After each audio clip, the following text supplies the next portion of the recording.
while we've mentioned about all the intrinsic control of the heart, I've kind of alluded a little bit to the extrinsic or the outside factors.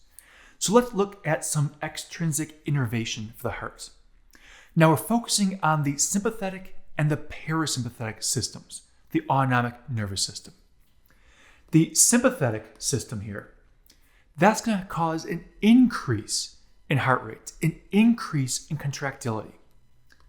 While the parasympathetic system, which is actually just the vagus nerve, is going to cause a decrease in heart rate. It's kind of slow it down a bit. So together, both the sympathetic and parasympathetic will help to modify your autonomic heart rate. Now, its intrinsic heart rate, 75 beats a minute. That's the SA node. But we know that not everyone's heart rate is 75. So depending on your physical ability, your age, your gender, your size, everything, all these other factors will alter that heart rate. So here's an example, normal resting heart rate. You can see depolarization, beat, fine. But if it's under parasympathetic innervation, look at how it slows it down. The actual depolarization gets slower, which means the whole process takes more time for each heartbeat. Your heart rate slows down. But on the flip side, the sympathetic innervation, the actual depolarization occurs quicker, which means each heart rate is closer together. So both sympathetic and parasympathetic innervations, or therefore control of the heart, will occur. Now for the sympathetic nervous system. The sympathetic nervous system is responding to both stressors of emotion and physical nature. So emotional and physical stressors. Emotional stressors, all of a sudden you're really happy and ecstatic and your heart rate is racing. Or maybe all of a sudden you're terrified, your heart rate races. Those are emotional stressors. Physical stressors, you're exercising, you're working out, you're playing a sport. Maybe you had to climb 10 flights of stairs.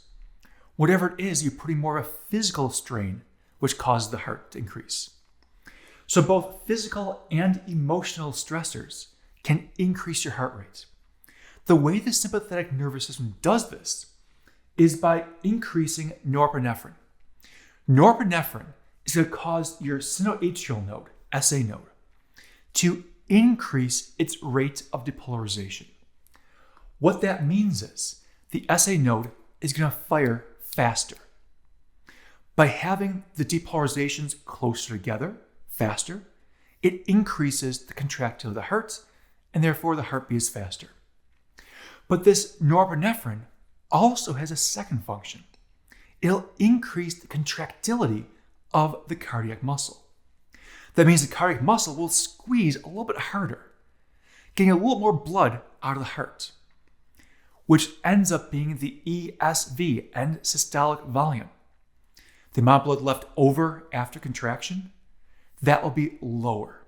So therefore, the stroke volume went up because more blood is pumped out per beat. So that's the sympathetic control. Parasympathetic control now. This one's meant to slow things down, to calm the heart down, to decrease the heart rate. It does this by utilizing acetylcholine. Acetylcholine is going to hyperpolarize the sinoatrial node, SA node. By hyperpolarizing, it makes it harder to reach that threshold and depolarize. So each depolarization is further apart, which means each heartbeat is further apart. So this slows the heart rate down. So the acetylcholine here is going to slow down or hyperpolarize.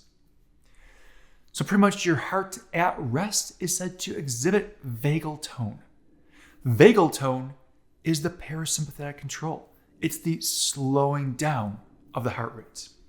So all this is parasympathetic, and it's all based on vagal tone at rest. So if you're simply sitting around, watching some TV, reading a book, just relaxing outside, whatever it is, if you're calm and relaxing, that's your vagal tone. Parasympathetic is in control. Now, there is one reflex I want to mention here. It's called the atrial reflex or the Bainbridge reflex. It's a sympathetic reflex. Now, the reason it's a sympathetic reflex is because if you have an increased venous return, so that means your preload is larger, more blood's coming back in. The heart's going to be stretching out more. Well, if the heart stretches more, there's a limitation there. It can only stretch so much before it can damage itself. So therefore, your heart instead is going to stimulate the baroreceptors by doing this stretch, which stimulates a faster response.